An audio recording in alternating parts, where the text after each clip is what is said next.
여러분 안녕하십니까?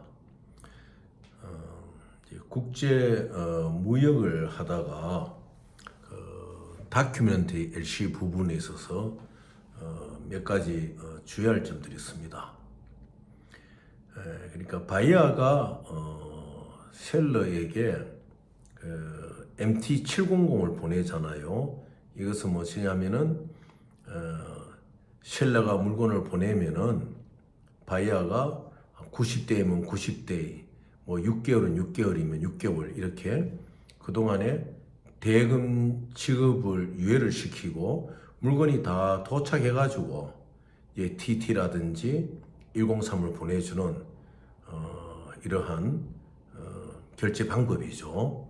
그런데 종종 이 MT700하고 또 MT710을 혼동해가지고 천신만고 끝에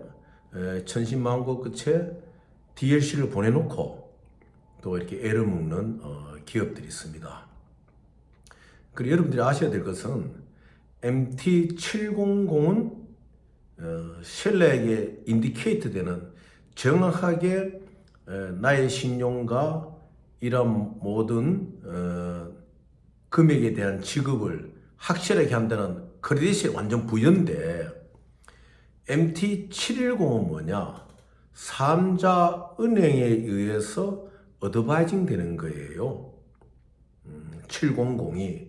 그러니까 MT700을 발행하는 은행이 셀러의 뱅크가 컨펌해 주기 전에 약한 뱅크 같으면은 이 바이어들이 포기하고 다른 그 셀러의 뱅크와 피칭 그레이드가 같다든지 이러한 것을 택해야 되는데 대부분 어드바이징 뱅크 RMA가 셀러의 뱅크하고 RMA가 되어 있는 어드바이징 뱅크를 택하는 경우가 있습니다.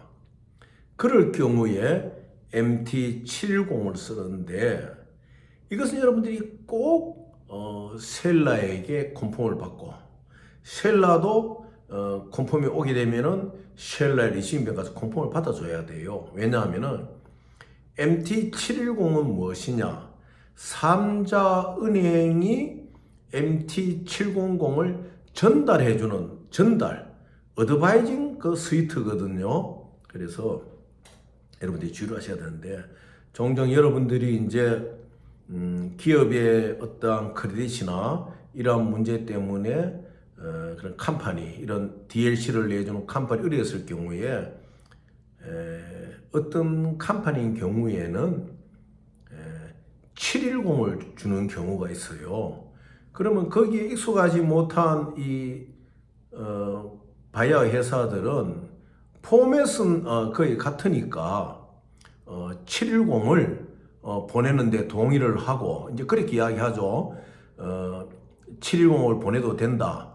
우리가 컨펌을 받아주겠다 해서 실질적으로 셀러에게 컨펌을 또 받아줍니다. 그런데 이 셀러가 리시빙 뱅크에 가서 710이 오는 포맷을 컨펌 받지 못했을 경우에는 나중에 DLC가 가고 난 뒤에 이 문제가 생기는 것이거든요. 그래서 보통 일반적으로 서드뱅크, 3자 은행이 보내거나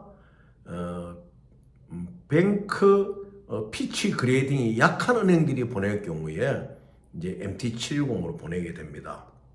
그런데 이제 이러한 것을 변명을 할 때 우리가 RMA가 없어가지고 중간에 RMA를 세운 뱅크 때문에 710으로 간다. 근데 그게 아니에요. 왜?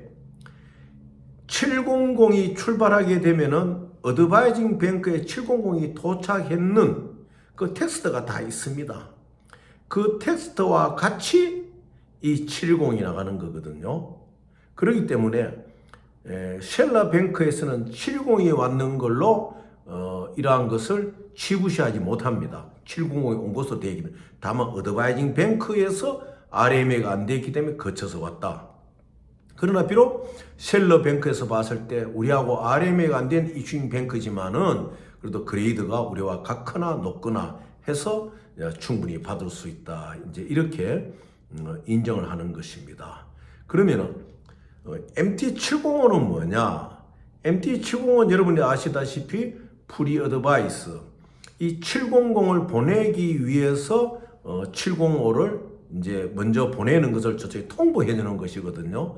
그러면 어떤 셀러에 따라서는 MT705를 받았을 때에 자기들의 프로덕트, 이제 수출할 프로덕트에 대해 검사도 허락을 해주고, 또 700을 보내기 쉽도록 풀 POP도 다 내주고 이제 이런 경우가 있어요. 그래서 그러나 보통 MT705는 DLC 프로시드에서 잘 사용하지 않죠.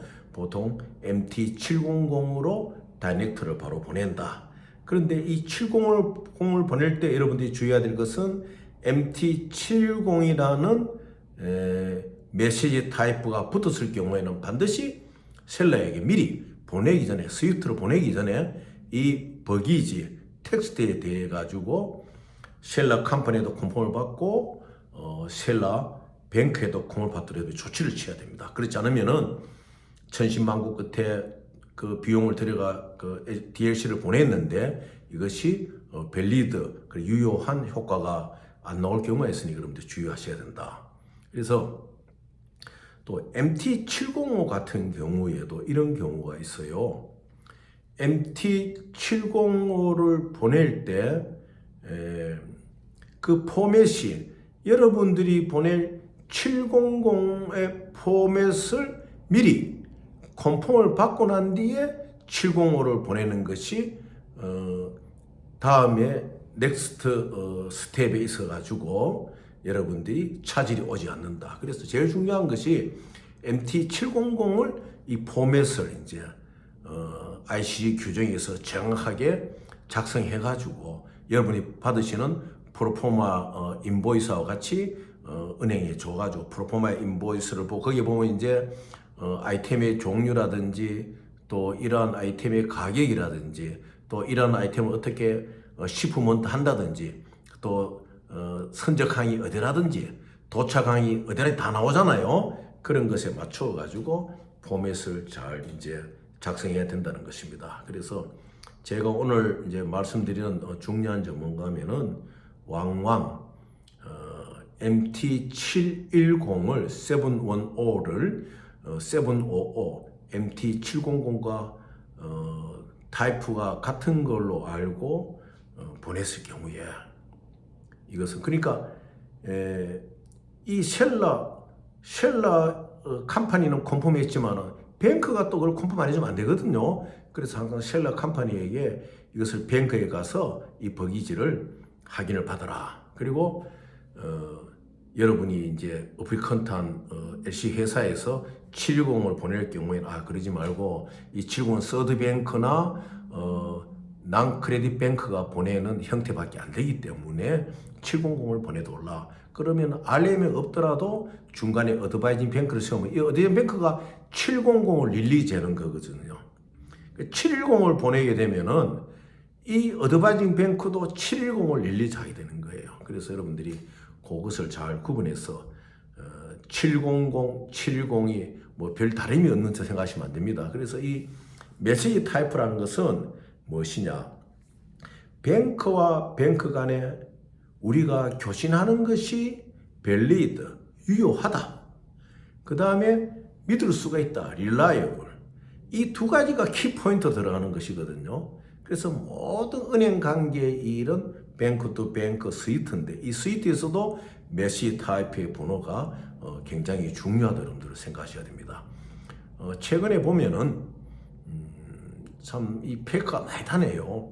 지금 또 이제 뭐 도이치뱅크 페이크는 벌써 뭐 3사 많이 다니고 있잖아요. 그래도 또 요새도 보면은 뭐 도이치뱅크에 SBS 이슈할 때 어플리케이션 피를 좋다, 줬는 영수증, 그러니까 도이치뱅크에서 이 어플리케이션 피를 받았다 해가지고 이 사각 도장으로 탁 찍어가지고 이제 줍니다. 칼라로 해가지고 그런 걸 만들어가지고 그 다음에는 이제 도이치뱅크에서 이 SBC가 맞다고 개런티 한다는 콤포메 레타도 또 사각 도장 탁 찍어 만들고 이렇게 이제 가짜 그 페이커들이 많이 다녀요.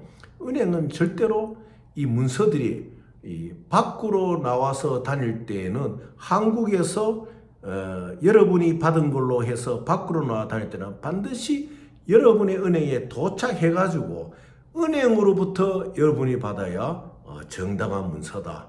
그리고 혹시 여러분 뭐 지인들이나 주변에서 이런 거 도이치뱅크에서 이런 게 있다, 이런 거 한번 써보시오. 그러면은 이거 어디서 가져왔습니까? 물어보셔야 돼요. 그러면 우리 은행으로 와가지고 은행에서 내가 받았다. 그럼 은행에서 받았으면 은행에서 이것을 수령인에 내줄 때 보면은 그 은행의 지점장, 해당 은행의 지점장 사인이 밑에 있거든요. 그런 것이 없으면 이거는 완전하게 뭐 필리핀이나 인도네시아나 홍콩의 심사소의 뒷공무원이나 태국 뭐 방콕 이런 뒷공무에서 만들어진 가짜 페이크다. 그래서 여러분들 항상 주의하시기 바랍니다.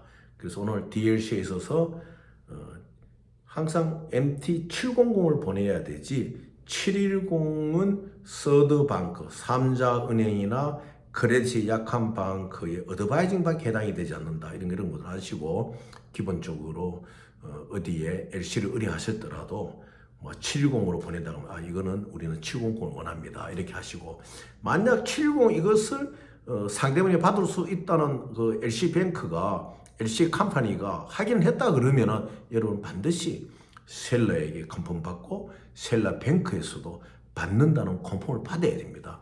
그렇게 해야지 실수를 안 하신다. 여러분 참고를 하셔서 이 DLC에 있어 가지고 좋은 성과를 거두시기를 바라겠습니다. 감사합니다.